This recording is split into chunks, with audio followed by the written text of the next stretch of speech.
Muchas gracias, Mauricio. Muchas gracias por estar otra vez aquí de nuevo. Este es un tema que voy a presentar hoy en la noche, un tema que es una de mis colecciones, uno de los temas que me gusta. Complementa quizás otras presentaciones que han hecho sobre, por ejemplo, la Catedral de Puebla de Alejandro Grossman y otros temas que están relacionados con la misma serie. Y ahorita vamos a verlo, porque en este caso voy a platicar sobre un sello que presenta lo que es la ciudad universitaria de la Ciudad de México. Es un sello de correo aéreo de 80 centavos. Y quise agregar esta parte porque, de recorrido ligero e inicial, aunque no es tan ligero, pero sí es bastante inicial lo que voy a presentar el día de hoy. Y eventualmente podríamos hacer quizás una segunda charla sobre esto ya con material un poquito más definido. Entonces, vamos a avanzar con este tema. Hay una serie en México de sellos que se ha llamado Arquitectura Arqueología. Yo siempre he pensado que debería ser al revés, Arqueología Arquitectura, pero bueno, así es como se llama tradicionalmente y generalmente se abrevia AIA. ¿Sí? Esta es la primera serie permanente, definitiva o ordinaria moderna que tiene México. Ya ha habido otras, por supuesto, anteriores a esta, pero esta ya es la que se considera moderna, de la época moderna. Es una emisión que estuvo de 1950 a 1975, incluye 26 años prácticamente completos.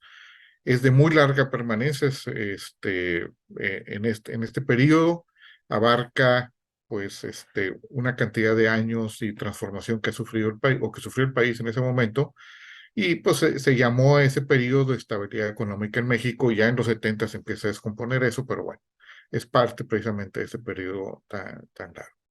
Y se ofrecía principalmente, no quiere decir que sean los únicos, y ahorita lo vamos a ver, se ofrecía principalmente para dar servicio ordinario y servicio aéreo, aunque pues también había otros servicios como es entrega inmediata, seguro postal y paquetes.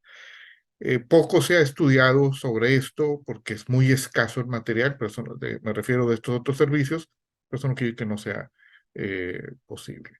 En este caso, para el servicio aéreo, que es donde me voy a concentrar con ese sello de 80 centavos, pues es hay 13 motivos, Ciudad Universitaria es uno, todos en formato rectangular. ¿Qué incluye? ¿Cuáles son los motivos que incluye esta serie? Pues aquí los pueden ver. Los principales que son en el área de arqueología y de arquitectura colonial. Si ustedes se fijan, pues son la parte arqueológica, pues son puros temas relacionados con las diferentes culturas de México. Y la parte colonial, pues habla sobre pues, diferentes monumentos, templos, edificios, principalmente de la época colonial que tuvo México, que esto es pues desde que llegan los españoles hasta la independencia. Posteriormente, la siguiente parte de la serie habla sobre arquitectura moderna, y principalmente son edificaciones pues, que se ven modernas, ¿sí?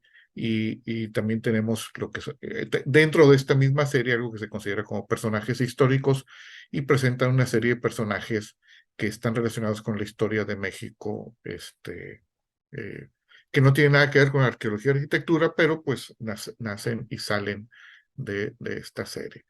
Hay otros temas adicionales que son danzas populares, que tenemos 3 sellos aquí, y uno de artesanías. Es la única que habla sobre su artesanías. Algunos le llaman de diferente manera. Uno le llama arqueología y arquitectura, perdón, arqueología y etnografía. Marcos Winter, que es un coleccionista de timbres de México, y estudioso, arqueólogo también, le dice etnografía, que tiene cierto sentido, ¿sí? Sobre todo por los personajes. Y María Fernández Harpe, que es alguien que estudia los sellos de esta emisión en el Museo Filatélico en la ciudad de Oaxaca, les ha llamado arquitectura y personajes de la historia de México, pero pues eso no es todo. ¿Qué sellos incluye? Bueno, aquí tienen estos sellos. Hay 2 formatos de esta serie. Uno son pues más o menos cuadrados, no son exactamente cuadrados como ustedes lo pueden notar, son un poquito rectangulares, en un sentido vertical. Y podemos ver que hay algunos valores pues, que cambiaron, sobre todo a lo largo de esos años, por ejemplo, este primero que habla sobre la Iglesia y la Purísima. Perdón, me adelanté. Quería quitar esta parte de acá arriba que no me deja ver. Eh, bueno, ahí está. De 3 centavos a 3 pesos, que pueden aquí haber un cambio importante. Acá tenemos otra que habla de 10 centavos a 2 pesos. Otro de Juárez de 15 centavos a 5 pesos, el de 20 centavos que fue el que presentó Alejandro Rosman, ese no tiene cambios, de 30 centavos 80, y luego estos otros que ya pues, se mantuvieron así. Estos son de servicio ordinario. Tenemos otros de servicio ordinario, pero ya son sumamente escasos, los de 10 y 20 pesos, y luego otros personajes que ya son personajes de México, de la historia de México también, que hablan sobre pues, valores relativamente bajos y más o menos comunes, excepto el de 230, que es difícil encontrar lo nuevo, que es relativamente escaso. Luego el servicio aéreo son ya en formato horizontal, rectangular, no vertical. Si ustedes se fijan, estos son un poquito verticales en su horizontalidad, que casi son cuadrados, pero aquí ya se nota definitivamente la parte horizontal rectangular. Los servicios aéreos pues tienen diferentes motivos, diferentes valores que eran las tasas de la época, las tarifas. Los altos valores son sumamente escasos, ¿sí? Para esta serie. Sigo teniendo problemas aquí con esta parte. A ver, un segundito, por favor. No me deja. Bueno, voy a seguir con ello. Un momento. Entonces, como ustedes pueden ver, también hay diversos valores que se van presentando. ¿Sí? Yo me voy a concentrar en este de 80 centavos, que es probablemente la tarifa más usada de la época, y es una tarifa que pues ha estado vigente o que estuvo vigente por muchos años. Pero se fijan, es parte de esta serie. Lógicamente, los que ya pasan de un peso pues son sumamente escasos en su uso y también nuevos, ¿verdad? Porque era mucho dinero, equivalente a mucho dinero en aquellos años. Hay otros también de formato rectangular con personajes históricos, como lo pueden notar aquí. Este de 50 pesos pues, es sumamente raro, ¿sí? Y hay otros servicios de esta serie que era entrega inmediata y de dos tipos, que primero salió esta motocicleta, sí, ahí probablemente con un cartero, y luego este que es el más común probablemente es el de 50 centavos que podemos encontrar. Antes de este existió el de 35 centavos por un cambio tarifa, que estuvo antes, y el de 2 centavos ya fue casi al final y es bastante, bastante raro. Hay otro, como es que es un intermedio de 60 centavos donde hay dos manos ahí que están indicando el sello. Y otros, que también son relativamente escasos, que son principalmente internacionales o que fueron internacionales hasta que cambió la tarifa, que son estos tres del avión y el mundo. ¿Sí? El más común que podemos encontrar quizás sea el de 1.20, ¿sí? Los demás son relativamente escasos. Y hay otros servicios adicionales, como mencionaba, como es este seguro postal, que se empleaba pues cuando se mandaban valores dentro de la pieza, de la correspondencia, pues para asegurarlo, ¿verdad? Eh, Aquí vemos otros de estos valores postales de diferente valor. Sí, 5, 10 pesos, 20 pesos son ya bastante extraños y raros encontrarlos, sobre todo usados. También, pues acá tenemos otros los que son bultos postales, que era un servicio que se hacía en esos años de tren. Hay que considerar que en esos años en México sí había mucho correo, ¿sí? Entonces la gente se comunicaba mucho por correo, principalmente al inicio de los 50 y los 60. Ya en los 70 esto empezó a bajar.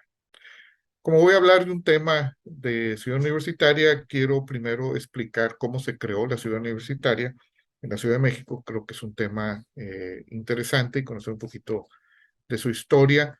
Es es una ciudad realmente universitaria.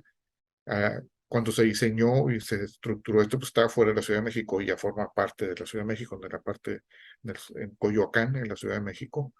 Si no han ido, se los recomiendo mucho ir. Es un espectáculo bastante interesante ver todos esos edificios juntos y todo lo que eso implica. Entonces, la Ciudad Universitaria de México nace de una idea que se tuvo de dos estudiantes que luego se graduaron, ¿verdad?, de la Escuela Nacional de Arquitectura, donde presentan una tesis con estos conceptos. Hay que recordar que las tesis en esos años, pues prácticamente eran hechas a mano, no exactamente, pero a máquina, ¿verdad? Página por página, te equivocas al final y había que corregirlo. Muchos dibujos, sí, pero ellos tuvieron esta idea. No fue hasta 1943 donde selecciona el sitio para construir la ciudad universitaria, que esto era en Pedregal de San Ángel. El rector de ese momento era Rodolfo Brito Foger. Sí, en 1945 se emite una ley sobre fundación y construcción de la ciudad universitaria. Ya había otro rector y la ley era pues para justificar el gasto a nivel gobierno. ¿Sí? Se expropia el terreno, en este caso 733 hectáreas, era un espacio de tierra bastante grande en 1946, donde se asienta la ciudad universitaria. Empieza el desarrollo y concurso de proyectos en 1947 y en el 48, en 1948 inician las obras de drenaje, túneles y puentes. Era una zona o es una zona de volcán, de donde se había acumulado lava, por eso le llama Pedregal de San Ángel, y había que, pues, trabajar en ella con temas bastante complicados en el sentido de pues, romper piedra, realmente no era nada de tierra ahí. Pero bueno, con el equipo se podía hacer. En 1950, fíjense cómo la ley nace en el 45, pero hasta 1950 se creó un patronato que apoyara la realización de la ciudad universitaria en sí mismo, aunque estaba fundamentado en la ley, pero se necesitaba un patronato, que es un organismo que se generó a raíz de ese patronato, que todavía hoy existe, que se llama Ciudad Universitaria de México, y se colocó la primera piedra hasta ese año. Tardan, como se fijan, del 48 hasta el 53 en empezar los primeros trabajos, digo, los trabajos ya académicos, y se inicia la mudanza de escuelas. En el 54 ya se hace la declaración de la ciudad universitaria e inician actividades. Por el tamaño de la obra, lógicamente no se podía terminar toda junta, y entonces pues van por partes. Ya en el 2005, del 54 en adelante se sigue construyendo y todavía se sigue construyendo. Pero en el 2005 todo el conjunto arquitectónico que es conocido como ciudad universitaria, o sea, estas 733 hectáreas, se declara monumento artístico. Y luego hay otras declaraciones más adelante que vamos a ver para entender la importancia de este espacio. Esta es hacia 1954. Este es el Estadio Azteca. ¿Sí? Se fijan cómo la Ciudad de México pues estaba retirada. Aquí ya se empiezan a ver algunas de las construcciones, que fue cuando entraron precisamente a clases. ¿Sí? Se veía muy elegante la alberca. Hay una alberca ahí, que son los volcanes, el Popocatépetl y el Iztaccíhuatl. Aquí los pueden ustedes visualizar al fondo. Pues se veía muy limpio en esos años. Lógicamente hoy en día es prácticamente imposible verlos desde ahí. Este es el edificio central, perdón, de la biblioteca central, y le llaman tren de aulas. Ahorita lo vamos a ver de otra perspectiva. Ya esto es ya prácticamente terminado, ¿sí? Este es el Estadio Azteca. Si ustedes han ido, hay un friso ahí en el Estadio Azteca que se hizo, ¿sí? Que es el mural la Universidad de la Familia del Deporte en México. Todavía está ahí, ¿sí? Se puede apreciar agradablemente. Es el Estadio Azteca. Estos son pues, las mismas lámparas que siguen estando ahí. Cuando esto se convierte, este es el friso que les decía, que está aquí al centro. Luego el Estadio Azteca, acuérdense que el Estadio Universitario, perdón, no es el Estadio Azteca, el Estadio Universitario se hizo Estadio Olímpico, ¿verdad? Entonces, bueno, se tuvo sus cambios para ese momento. Y esta es el conjunto de los espacios que tiene la ciudad universitaria y los quiero marcar porque el sello que vamos a ver más a detalle en un momento, que tiene que ver con esta ciudad universitaria, es un sello imposible. Fíjense cómo está aquí desde la perspectiva fotográfica, es a lo que me refiero. Fíjense cómo está aquí el frontón, que es uno de los elementos principales que sale al frente del sello. Ahorita lo vamos a ver. Fíjense dónde está ubicado. Y vamos a ver edificios como es que es la torre de rectoría. Vamos a ver también el tren de aulas, que es este que está aquí, ¿sí? Y otros edificios que van a estar ahí integrados. Quiero que noten, este edificio que está aquí, si se fijan, estas tres piezas que tiene aquí extendidas son estas, que están en las fotos de abajo, y la forma redondeada, pues es esta que estoy poniendo aquí en medio. Por el otro lado, una parte estaba cerrado, pero hay unas partes abiertas de frontón. Si ustedes se fijan, aquí hay una serie de canchas de frontón, se veían como esta, y la idea era de que se pudiera jugar el frontón abiertamente en ese entonces. Era un deporte muy común en la Ciudad de México en esos años. ¿Sí? Este es uno de los sellos más usados, es uno de los motivos más usados de Ciudad Universitaria, y presenta precisamente la entrada del frontón cerrado de Ciudad Universitaria en los 50. La viñeta muestra a Ciudad Universitaria destacando ese frontón, pero también parte del campus, ¿sí? Y otras áreas ubicadas ahí. El área de frontones, junto con el área deportiva, fue diseñada por el arquitecto mexicano de origen japonés, Alberto Teuro Arai, que es esta persona que está aquí. Este hombre era de origen japonés, el embajador de Japón vino a México y aquí nació, Alberto Teuro Arai, y ya se quedó aquí, ¿verdad? Uno de los temas importantes, y ustedes lo pueden ver, voy a regresar aquí en las fotografías, es de que pues, la piedra volcánica que se sacó de ahí se utilizó y se buscaba pues que se viera muy parecido a las pirámides aztecas de la época precolombina, ¿sí? Y todo el conjunto pues representaba un plan maestro, ¿verdad? Donde integraba aulas, arte y deporte, entre otros elementos importantes. Una fotografía actual, o más o menos actual, nada más para que vean dónde está el frontón. Aquí no aparece porque está más acá.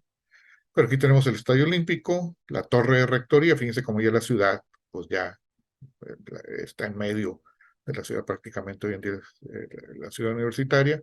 La Biblioteca Central, que es el famoso edificio que tiene todos esos grifos. La Torre de Humanidades, es importante señalar, la Torre 2, porque ahorita la vamos a ver, al igual que el tren universitario. Entonces, fíjense dónde están estos elementos y dónde está el frontón, porque pues no puede ser una fotografía. Esto no es una fotografía, es un montaje, ¿sí? Entonces vamos a ver cada elemento, miren. Ese es el frontón cerrado, ahí donde están marcando la flecha, ¿sí? Tenemos la biblioteca central, acá, donde es una vista eh, de perfil, toda, como ustedes pueden ver, aparecen una serie de ventanas, no estaba terminada en ese momento, cuando hicieron este sello. Tenemos la Torre de Dos de Humanidades, que sí está a un lado, que le podríamos poner, el tren universitario de aulas, ¿sí?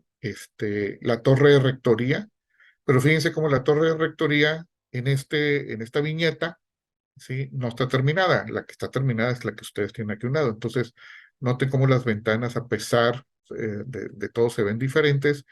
Incluso aquí se ven pues, gente trabajando, ¿verdad? Como que fue un fotomontaje, una viñeta, un boceto artista, como se le llama, ¿sí? De dónde salió esto.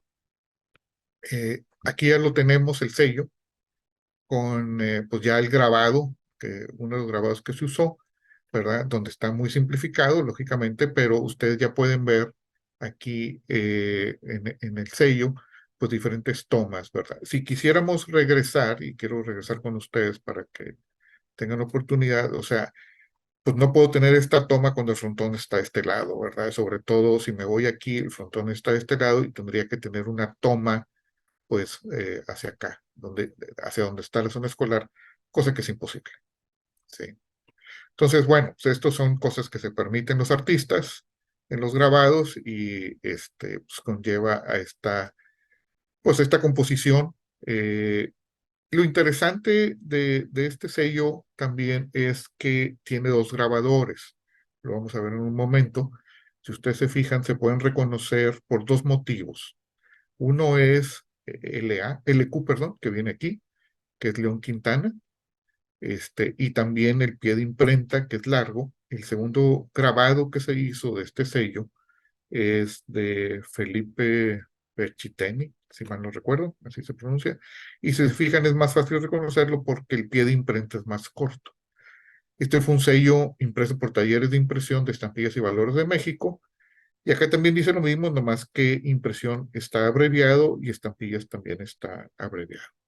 Quizás no les gustaba cómo se veía un poco amontonado eh, el pie de imprenta y por eso decidieron ponerlo un poco más ligero. Sí. Ciudad Universitaria se inauguró oficialmente el 20 de noviembre del 52, destacando su zona deportiva, por eso tenemos el frente del sello, ¿verdad? El frontón, que era, acuérdense, uno de los eh, juegos más jugados o deportes más practicados en la Ciudad de México en esos años. Desconozco ahorita si se siga practicando, debe de ser, ¿verdad? Adelante, perdón. Y en el 2007, la UNESCO distingue a la ciudad universitaria como Patrimonio Cultural de la Humanidad por todo el conjunto arquitectónico y artístico que incluye. Eh, ¿En qué estoy basado lo que voy a presentar a continuación desde la perspectiva filatélica de arquitectura y arqueología? Ciudad Universitaria, 80 centavos, nada más para entender lo que está aquí, para no tener que escribir lo que es muy largo. Pues me estoy basando en en la mayor parte de esta bibliografía seleccionada. No es completa, quiero decirlo. Por eso mencioné al inicio que era pues una parte inicial, ¿verdad? De esta presentación, de este tema, porque no, es difícil incluirla toda, pero probablemente es la más importante que existe. Quizás una o dos se me escapan. Sí, que es el catálogo de estampillas postales de México, que hizo don Carlos Fernández. Ya Alejandro Gorman también nos platicó de él un poco. Hay un catálogo especializado que se conoce como Celiscano, de sellos postales de México. El Sanabria no podría faltar, es un catálogo de correo aéreo de Norteamérica, donde está incluido México, que pues habla bastante de esto, ¿verdad? Hay un libro que escribió, un tema que escribió el licenciado Ignacio Esteban Monroy, que fue presidente de la Federación Mexicana de Filatelia por algunos años, que es la emisión general ordinaria, que habla en general, no en particular de este sello. No hay alguien que hable particularmente de este sello. Si hay algún suplemento también de Amexfil, si se fijan, este fue el 78 de Ignacio Esteva, este suplemento es de 1984, habla sobre esa tercera emisión permanente. Aquí le llaman tercera emisión, pues ¿por qué? Porque consideran que hubo dos anteriores, pero como emisión permanente moderna fue la primera porque está después del 50. Catálogo de timbres de México de Baquines no es un documento muy común de encontrarlo. Baquines era un comerciante en la Ciudad de México y imprimió un catálogo principalmente para vender sus sellos, pero en él pues explicaba las diferencias que había en este sello en particular para poder diferenciar el precio. Entonces vale la pena, pues si lo consigue uno, tenerlo. Hay otro libro que es la historia del Correo de México de Alicia Cohan de Bacal. Ella eh, le gustaba escribir un poco de historia, creo que ya murió. Era la esposa de Isaac Bacal, que fue un coleccionista muy importante de filatelia clásica de México. Este, este es un estudio que salió de Sofimex, la Sociedad Filatélica de México, sobre estudio filatélico en la emisión regular, iniciada en el año 1950, que trae varios autores.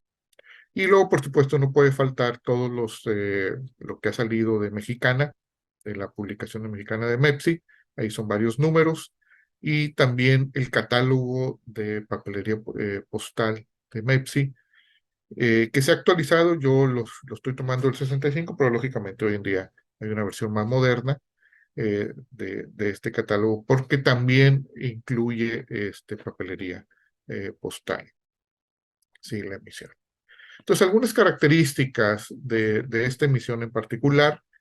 Este, inició en el 52 y ya dejó de usarse en el 75. ¿Por qué? Porque entró la serie México Exporta, ¿sí? Que es la serie que la vino a reemplazar. En el caso particular de este sello, estamos hablando que es formato rectangular, servicio aéreo únicamente, y fue impreso por TIEP, que es como se le conoce a los talleres de impresión de estampillas y valores de México. Al inicio, el porte aéreo era para pagar la tarifa internacional y luego ya se integró también 10 años después para la tarifa nacional. Entonces esto hizo que explotara.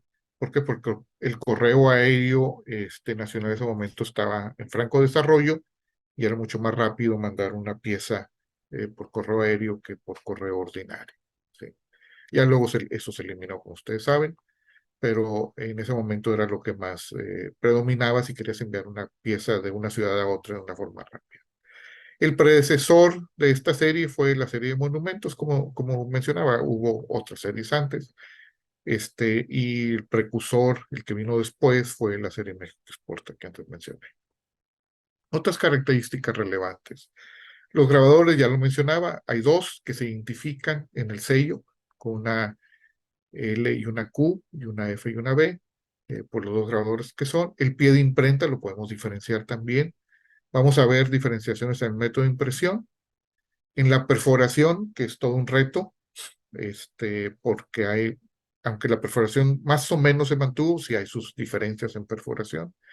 En marca de agua, aunque principalmente se utilizaron dos marcas de agua, y aquí estoy referenciándome al catálogo Scott, que es quizás la referencia más importante cuando están hablando de marcas de agua en México. No quiere decir que sea la única, ahorita lo vamos a ver por qué, porque adicionalmente a estos dos se utilizó otro tipo de papel con otra marca de agua, que es de papelería fiscal. Entonces, bueno, ahí entró otro reto casi hasta el final de la serie. Sí, la viñeta también cambia, tiene diferentes pequeños cambios milimétricos, pero tiene cambios por el grabados, entonces presuponemos que hay diferentes grabados para hacer la viñeta. En los últimos años, digamos en los 70 principalmente, se empezó a utilizar papel que tiene algo final de los 60, principios de los 70, que tiene reacción a la luz ultravioleta, cierta luminiscencia diferente y lógicamente también tenemos alguna papelería postal.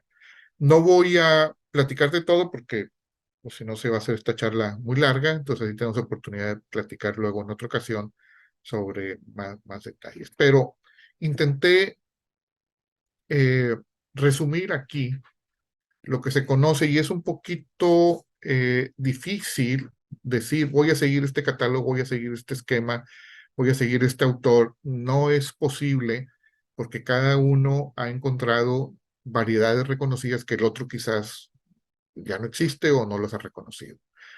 Entonces, pues tenemos aquí el catálogo Celiscano que les decía, el catálogo de don Carlos Fernández. Tenemos también el catálogo Scott, que quizás es el más usado en México. A ver, un segundito, aquí me volvió aquí a complicar y no me deja. Un momentito, por favor.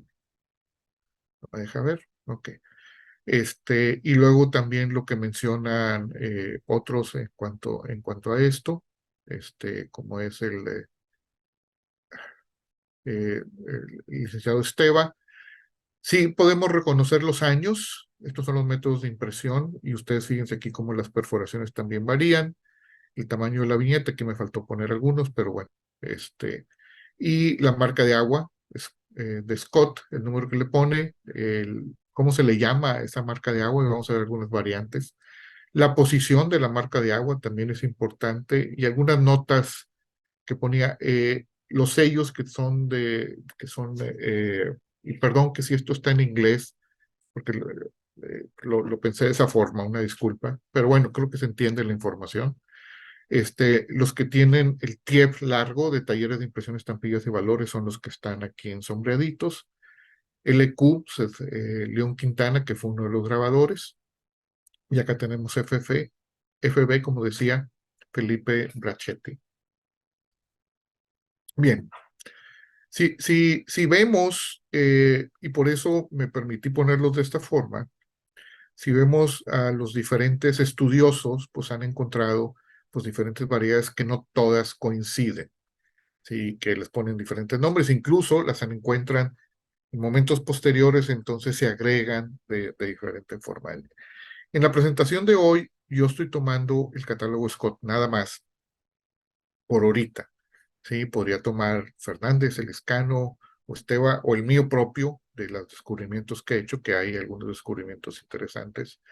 Y aquí podemos ver también, pues, que varían por los años. Estas son 2 páginas, no sé si vieron ahorita que me adelanté. Sí, entonces tenemos una variedad grande de, de elementos que, pues, que podemos analizar para cada uno. Incluso, me voy a regresar. Incluso ustedes pueden ver que pues, yo estimo que hay una diferencia en placa simplemente por el tamaño, para 1 milímetro aquí más entre estos dos sellos, que no reconoce Scott, por ejemplo, pero sí Celiscano, Fernández tampoco, y tendrán cada uno sus motivos, y es muy válidos, ¿verdad? Pero el método, pues, de impresión es diferente, incluso se nota, eh, el perforado es diferente, simplemente por ponerles un ejemplo que habla sobre algo que es muy parecido, pero no es igual. Entonces podemos ver pues pequeñas diferencias. Yo he sido muy escéptico en hablar de pulguitas y puntitos y cositas de esas, que pueden ser pequeños errores de la tinta o de diferencias de la tinta, sobre todo en este tipo de impresiones, y que pues tienden a aumentar mucho más que hoy en día, aunque hoy en día todavía existen, pero creo que menos. Pero en estos momentos pues, la tinta era mucho más fácil que se extendiera más allá de lo que te decía. Entonces se ven pues, esas líneas no bien definidas, ¿verdad? Que ahorita vamos a ver con un poco más detalle, que cuando tienes ya los métodos modernos de offset, de impresión, que son líneas mucho más definidas. Sí. También hay eh, coils, ¿sí? Timbres coils, que salieron algunos, aquí vemos varias veces eso, y eso pues genera pues otra variedad, ¿sí? Adicional, que son muy escasos, sumamente escasos, ¿sí? Piezas circulares creo que nomás tengo una, cubierta, son muy escasos, difíciles de encontrar, ¿sí? Los papeles también hay, por ejemplo, aquí no estoy incluyendo una clasificación que hace un comerciante también para vender, por supuesto, pero para entender cómo es esto, que es Itiangi, este, eh, que lo hace por papeles. Hay gente que piensa que pues, la diferenciación solamente debería de ser por papeles, pues sí puede ser. Puede ser los papeles, los podemos reconocer y podemos ver ahí, creo que son 9 papeles diferentes los que él pone, ¿sí? Pero otra vez, desde mi perspectiva, las características físicas, las que puedo ver, creo que son mucho más palpables que si me estoy fijando si el papel pues, es de un tipo o de otro, aunque como quiera lo vamos a ver cuando veamos fosforescencias y otras cosas así. También en algunos casos la goma hace una diferencia, entonces por eso pongo aquí, por ejemplo, este tema, si es una goma brillante o no, ¿sí? Tiene que ver, hay algunas veces algunos errores de las placas que son recurrentes que se pueden ver con cierto nivel de detalle o que están en alguna posición particular de las hojas que se imprimieron, porque se utilizaron varias máquinas para imprimir de diferentes periodos y esto pues generaba pues diferentes pues, detalles, ¿verdad? De los sellos pues, que tenían sus consecuencias al momento de que sean ya finalmente impresos. Entonces, si quisiéramos simplificar lo que les decía de los equipos y algunos ejemplos, simplemente no quiere decir que podamos hacer esto para todos en este momento, pero ustedes pueden ver, por ejemplo, las planillas, pues eran impresas dependiendo del equipo que se utilizó, ¿verdad? Pues en diferentes hojas, 2 hojas de 30 timbres o una de 50 timbres, la posición de la marca de agua, pues también era diferenciable. Entonces podríamos reconocer por eso y porque hay los estudios, ¿verdad?, que hablan de esto, de algunos detalles de esto, pues con un poco más de facilidad, lógicamente, y esto nos da pues cierta ventaja para el estudio. Sí. Estas son las dos marcas de aguas principales que se usaron, que se conoce como gobierno mexicano. Aquí pueden ver ustedes las letras de gobierno mexicano con un águila, ¿sí? No muy clara, pero bueno, se aprecia. Y la otra que se llama Mex-Mex, esto está al inverso, por eso lo ven ustedes inverso, Mex-Mex, y tiene el águila central entre las dos palabras, Mex-Mex, una línea sí y una línea no, entonces, por ahí va. El formato, pues como lo pueden ver, está hacia arriba, hacia abajo, a la inversa, no inversa, entonces también el papel, creo que pues fue metido en diferentes posiciones al momento que se iba a imprimir, no necesariamente porque se lo hayan buscado así, sino pues porque el papel así les llegó. Aquí podemos ver en la el pie de imprenta, lástima que es muy chiquito, entonces pues no dio mucha calidad mi escáner, pero LQ es lo que podemos ver aquí, que es de León Quintana, y FB de Felipe Barchetti, y hay la versión corta y larga, como ustedes la pueden ver aquí, de los dos, más ampliada, ¿verdad? De los dos pies de imprenta. ¿Sí? Entonces vamos a ver los principales, de acuerdo a Scott, nomás para que vean algunas diferencias de cómo lo podemos ver. Entonces voy a ir marcando, en todos los casos va a ser Scott, pero voy marcando con una flecha como esta para que ustedes puedan apreciarlo lo mejor posible y puedan irme siguiendo qué es lo que estoy diciendo de los diferentes sellos. Entonces aquí tenemos el que Scott marca como C194. Quizás ustedes sepan que Scott a los timbres o a los sellos de correo aéreo en sus catálogos les pone una C anterior, ¿sí? Cuando existían los servicios de correo aéreo. Entonces, bueno, aquí tenemos este bonito eh, bloque de 4, ¿verdad? Aquí podemos ver pues precisamente los edificios. Fíjense cómo es el primer sello, está claramente definido en la mayoría de las cosas. Eh, Luego vamos a ver que eso empieza a cambiar. Y se le llama arquitectura moderna, precisamente porque aquí lo pone arquitectura moderna, ciudad universitaria, ¿sí? En esto. Entonces, la marca de agua la vamos a ver siempre a la izquierda o a la derecha, arriba o abajo, depende de lo que esté presentando, ¿sí? Fíjense cómo el tamaño de la perforación, ¿sí? En este caso era de 10,5 en este sentido, o de 10 en el sentido vertical. Aquí vemos el puente, precisamente entre esas dos hojas, ¿sí? Y podemos ver también cómo el tipo de perforación, como lo marca, lógicamente, cada una de estas hojas pues presenta diferentes retos para encontrarlas hoy en día en el mejor estado, por supuesto. Hay un perforado que Scott muy a fuerzas lo aceptó, pues porque es la evidencia. Yo tengo una copia, como es esta. Si ustedes pueden ver que salió imperforado, puede ser, como dicen algunos, que quizás salió por la puerta de atrás de los talleres, es probable. No conozco, no quiere decir que no haya, yo no conozco ninguno de estos que haya sido postalmente usado, ¿verdad? Pero bueno, tiene todas las características, simplemente pues faltó la perforación. Seguimos el que sigue y se fijan, voy a ir recorriendo todos y ustedes pueden ver que aquí hay diferencias, incluso en las perforaciones. Vamos a ver algunas diferencias también en las condiciones más adelante de la posición de la marca de agua y otros temas. No puedo mostrar todo aquí, pero simplemente es para despertar el interés y pues que podamos ver a qué nos referimos. Entonces aquí tenemos ya esta que es fue impreso entre el 1953 y 1956, ¿sí? Podemos ya empezar a notar pues, la calidad, incluso los colores van cambiando mucho. Y lo que les decía antes, no podemos estarnos fijando en todos los detalles de la tinta porque ustedes pueden ver, por ejemplo, fíjense en esta, aquí donde dice aéreo, en el sello del lado izquierdo, en la E, de la segunda E de aéreo, pues la línea es muy extendida, si la vemos de acá, de blanco que queda acá, y acá ya empiezas, acá nomás se ve un puntito en el que está al lado, y así pues vamos a ver que cada uno va a empezar a variar algo en esto, y esas cosas pues, nunca vamos a acabar. Entonces tenemos que fijarnos en los detalles desde el punto de vista pues, más relevantes que el sello presenta, las características reales del sello. Aquí lo tienen usado, ¿sí? La carta de Montevideo, ¿sí? Con porte adicional porque trae un registrado, ¿verdad? Y probablemente peso de más. Yo presumo que quizá esta pieza es filatélica porque no era necesario poner todos ellos, pero hay veces, pues era lo que se encontraba en la oficina de correos en ese momento, sobre todo porque es en la Ciudad de México, parte de la Ciudad de México. Bien, vamos con el siguiente.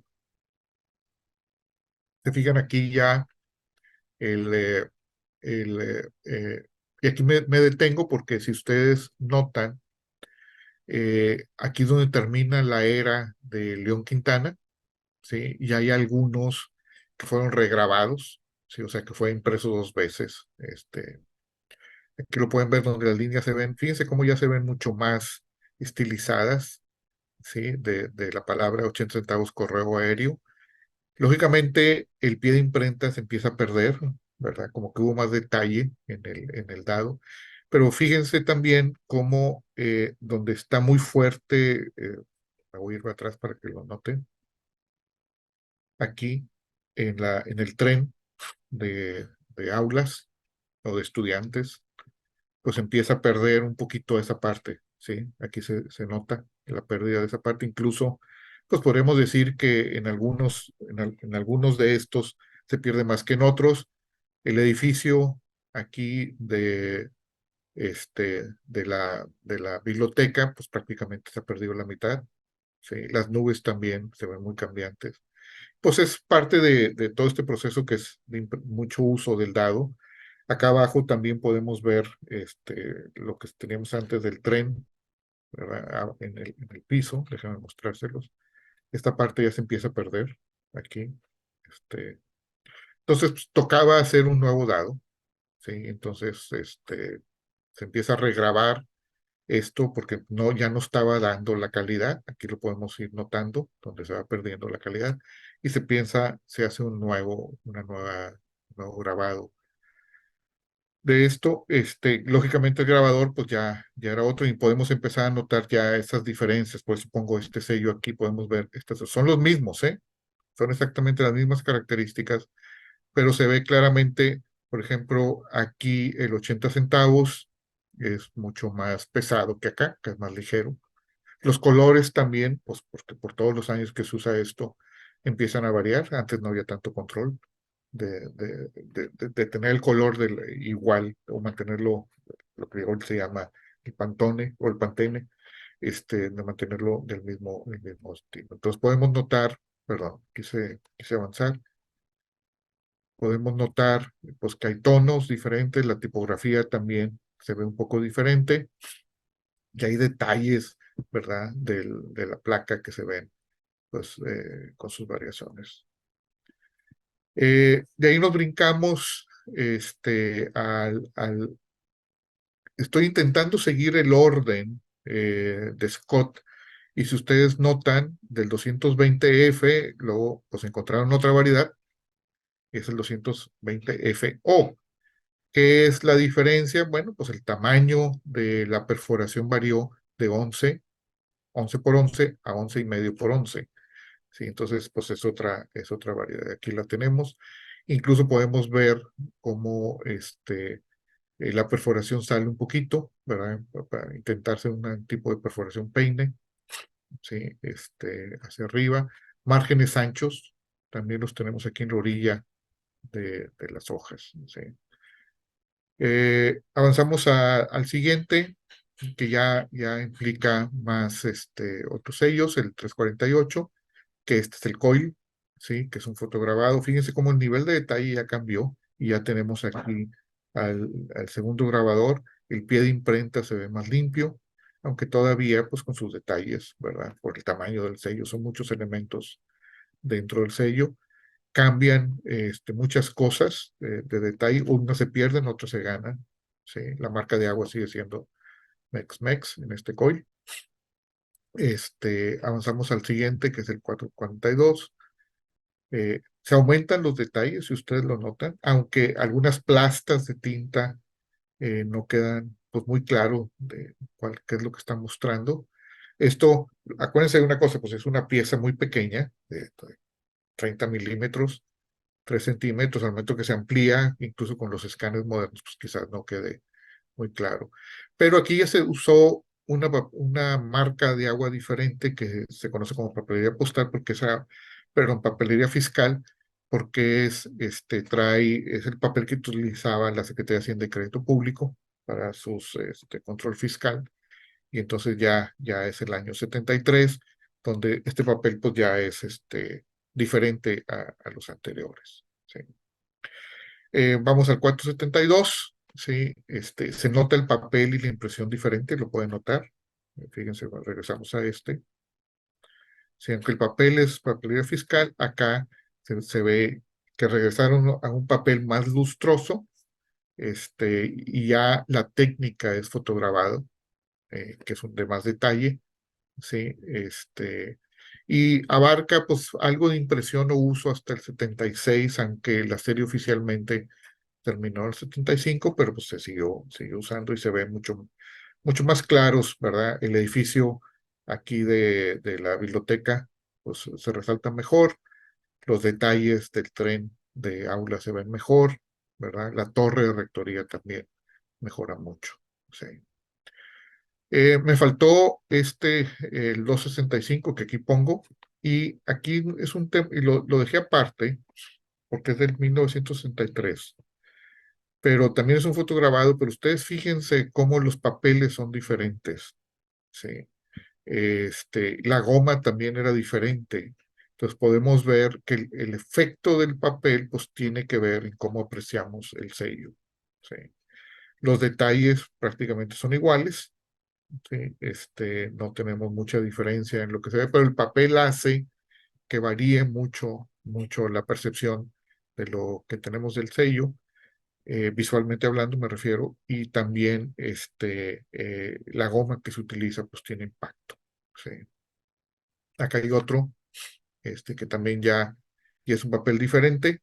¿Sí? El 265 es un interesante bloque que ustedes pueden ver. Aquí traigo una pieza aumentada, nada más para que vean cómo ya hay mucho más, en este nuevo grabado, mucho más detalle. Sí, hay algunas cosas que se ganan, otras que se pierden, pero ya podemos apreciar mucho más. Fíjense, la biblioteca central, aquí sin acabar, se ve con más detalle, igual que la torre de rectoría, con mucho más detalle. Si queremos comparar precisamente los pies de imprenta, aquí me faltó que saliera, pues ustedes lo pueden ver aquí, en cómo unos son más de detalle que otros y cómo eran los anteriores. Entonces aquí lo podemos comparar de nuevo, verán estas dos piezas. ¿Sí?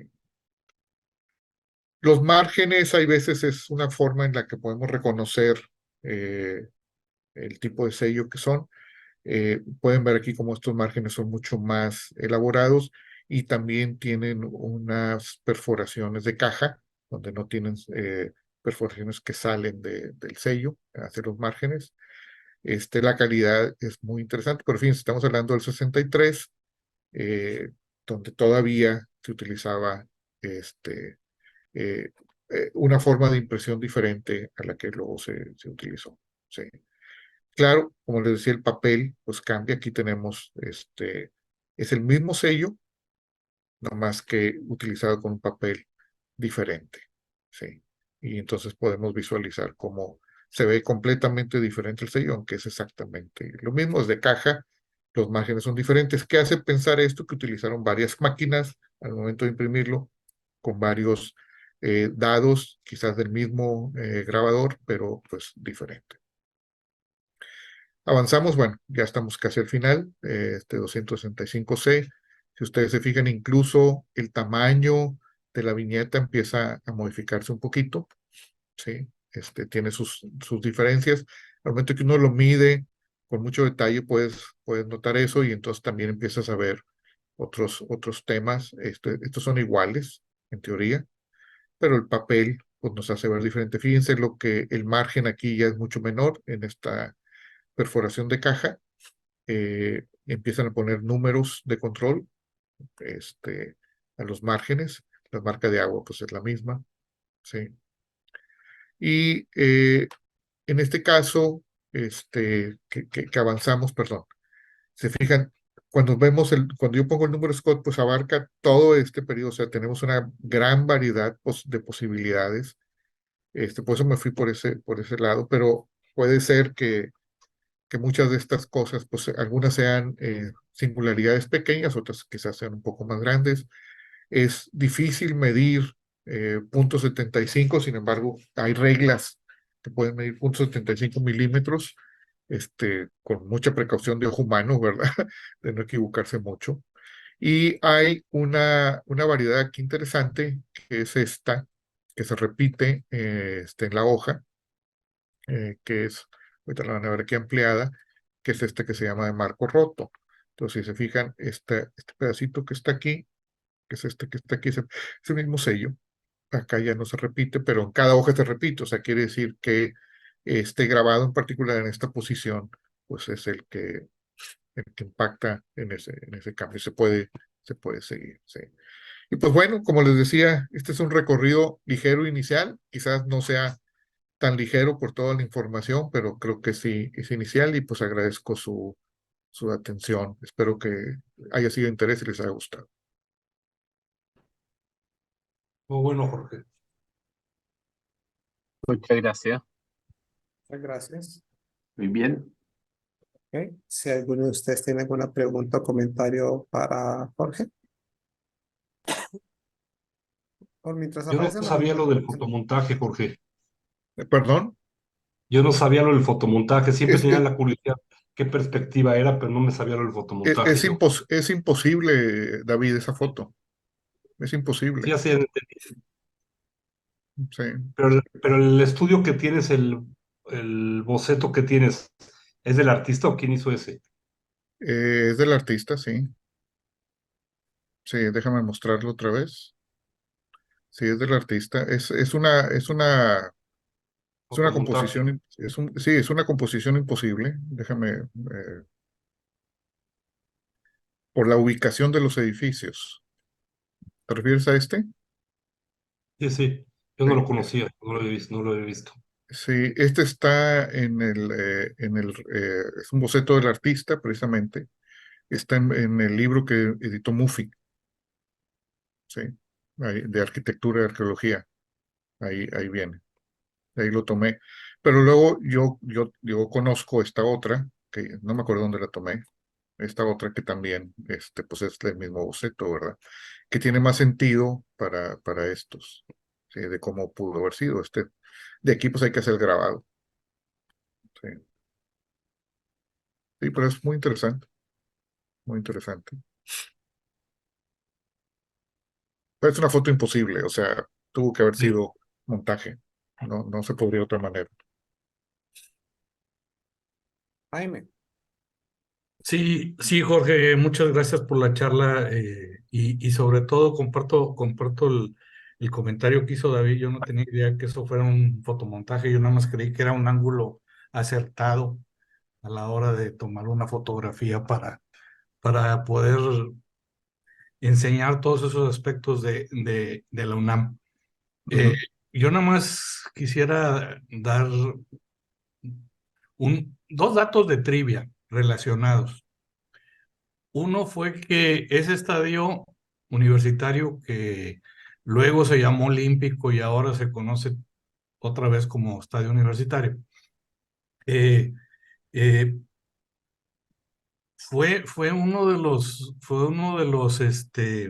que arrancó en México la pasión que existe y el seguimiento por el fútbol estilo americano. Y de hecho, varios de los murales que están ahí a su alrededor no muestran nuestro fútbol, el fútbol soccer, muestran escenas de fútbol americano que erróneamente, y esa es la segunda trivia que quería decir, fueron usados en la segunda serie preolímpica, en algunos diseños, y entonces resulta un error filatélico y de diseño terrible el que unos timbres preolímpicos ilustren detalles de murales por más bonitos, y aunque el artista fue Diego Rivera, de un deporte que nunca ha sido olímpico. Ujú. Entonces, nada más quería agregar eso a la charla y felicitarte por la charla. Gracias, Jaime. Sí, es muy cierto lo que dices. Cuando presenté la parte de timbres olímpicos, el 68, ahí lo mencioné, y es cierto, ese es el estadio de Ciudad Universitaria fue el que motivó mucho el fútbol americano en México. Sí, y todavía existe esa pasión fuertemente. Allí Haynes. Perdón. Bob Beamon rompió el récord de 8.90 en salto, Sí, las también, Olimpiadas. también las Olimpiadas, exacto. Sí, pues fue estadio olímpico en su momento. Haynes. ¿A mí? Sí, Gracias.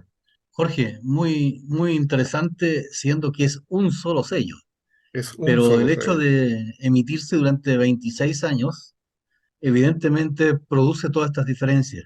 Ujú. ¿Existe algún registro de la cantidad de estampillas impresas? Cuando se pedía reimprimir, ¿se hacía un decreto o simplemente se pedía tantos millones más? Mira, desconozco si se conocen las cifras, puede ser que sí, porque hay archivos, pero nunca me he preocupado por esas cantidades, de conocerlas. Puede ser que sí existan, ¿sí? Hasta donde yo sé, cuando se emitió el decreto de la serie, pues quedó la serie abierta, entonces los sellos que se necesitaban se imprimían. No era necesario hacer un nuevo decreto. Lo que sí existe, y eso sí los he visto, son las pruebas de los diferentes dados para las impresiones o diferentes papeles. Sí, pero lógicamente pues están en el archivo de los talleres de impresión. ¿Ok? Pero sí Sí. existen. Eso. Desconozco cuánto se imprimió de cada uno. Sería muy interesante, pero yo creo que en esos años no tenían tanta precaución de guardar esos registros, por desgracia, ¿eh? Porque nunca los hemos visto. Yo no los he visto. Puede ser que existan, yo no los he visto. Sí, Sería porque eso interesante saberlo. tiene relación directa con el grado probable de escasez de alguno de ellos que tú conoces, dada tu experiencia nomás, pero Sí, no son cifras, digamos, comparables con algún registro, digamos. no, estoy 100% de acuerdo contigo. Si esos datos existieran, Heinz, lo más probable es que sabrías que se imprimió. Pero por eso mencioné todos los diferentes, digamos, estudios que han salido sobre este tema, donde si tú te fijas, pues pocos coinciden en todo, ¿verdad? ¿Por qué? Porque a lo largo de Sí, los años se han encontrado muchas variedades y todavía se encuentran diferentes temas, pero ya, por eso digo que hay que fijarnos en las características de la pieza. No hay que fijarnos en pues, esas mosquitas, esos corridos de tinta, porque eso era normal que sucediera en la misma hoja. Sí. sí, claro, sí, sí, eso ocurre en Ujú. todos los países. Exacto. Esos sellos COILS no los había visto nunca en ese sello. Eh, el grado de rareza debe ser alto, me imagino, ¿no? Extremadamente alto. Yo nomás tengo uno circulado en pieza. ¿Y Es- nuevos? ¿Cuántos tiene? Tengo varios, no sé, unos 6, 8. Pero no los encuentras seguramente tampoco así No, frecuentemente, sí, ¿no? sí hay en internet. Búscalos en eBay si te Ah, interesan. Creo que ayer ah, vi uno que estaba muy bonito en internet, sí, en eBay. Creo que lo vi ayer. Este, Cuando uno está buscando imágenes, pues busca la mejor imagen, ¿verdad? Pero dije, no voy a usar las mías. Este, pero mira, tengo años buscando otro en circulado y no he encontrado. No he encontrado. Son muy raros. gracias, Ya Jorge. no Felicitaciones. mencioné papelería postal, ese es más común, por ejemplo. Sí, se usó mucho papelería postal. Si hacemos una segunda charla, ahí te podría presentar. Pero yo nomás tengo uno. Digamos, llevo coleccionando esto más de 40 años, 30 años por ahí, 30, 40 años. Entonces, Sí, si no salen es que pues no hay mucho. Incluso hay otras variedades u otros usos así extraños que lo podremos mostrar después, pues porque presta para mucho, ¿verdad? Por todos los años que estuvo. Sí. gracias, Jorge. No, con gusto, con gusto. Es, a raíz de este tema que empecé a ver que no podía encontrar mucho, hace como 20 años empecé a coleccionar la otra que ya presenté aquí, que era la sembradora francesa, que luego me di cuenta que puedo coleccionar toda la vida y nunca terminar porque hay de todo, ¿verdad? Pero nunca acabar. Pues bueno, pues depende de qué te guste, ¿verdad? Gracias. Gracias a ti, Heinz. Jorge, primero felicidades, muy interesante la charla. Bueno, mi pregunta, bueno, en parte ya se respondió, porque lo que te iba a preguntar era, ya que hay dos grabadores, te iba a preguntar la relativa proporción de las estampillas con el primer grabado y con el segundo, pero vi en tu presentación donde dices dónde acaba el primer grabado y dónde comienza el segundo, y el segundo obviamente aparente es hay más que del primero. Sí, Porque muchos duró más más tiempo, usos, sí, duró más años más años. también, pero también hay que entender que hubo ese cambio de tarifa. Ujú, O sea, el segundo grabador entró más o menos en la misma época en la que hubo el cambio de tarifa, donde el 80 centavos se empezó a utilizar nacionalmente. ujú, Entonces hubo una explosión de uso de sí. ese sello. Y la otra pregunta, bueno, adelantándome tal vez a una futura charla, para la papelería, ¿se utilizó el primer grabado o el segundo, o hay un tercer grabado solo para la Son papelería? dos, son dos. Son los Ah, ya. mismos, Son lo mismo. son dos grabadores, Ujú, nada ah, ya. más. Perfecto. No, yo no he reconocido, no he encontrado un tercer grabador o algún otro intermedio.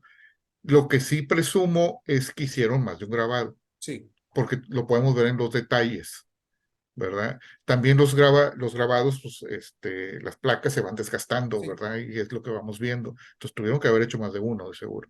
En estos, la planilla o el pliego, ¿de cuántas estampillas es? Depende de la máquina, Ah, ya. depende, porque eran dos hojas de 30 o una de 50, Ujú, depende de la ah, ya. máquina, Entiendo. ¿sí? Pero también, como te diste cuenta, pues depende del papel Ujú, que recibieran para los márgenes y el sí, ancho, ¿sí? sí. Y lo que aceptaba la máquina conforme avanzaba en el equipo, que principalmente fueron dos, Ujú. pues tenían más posibilidades de mejora Ah, ya. en la Interesante. impresión y la calidad, que también lo vemos al momento que va avanzando. Es muy interesante esta emisión, muy interesante. Si ustedes recuerdan la Catedral de Puebla de Alejandro Grossman, él también hace lo mismo, una cosa muy parecida a esta, pero él utiliza más que todo las diferencias en tonos de color para poder analizar el sello. Yo esa parte no me agrada tanto porque pues puede ser la misma impresión, nomás que pues al final del día se acabó la tinta o se desgastó, ¿verdad? Ujú, Digo, esa parte, yo creo que sello.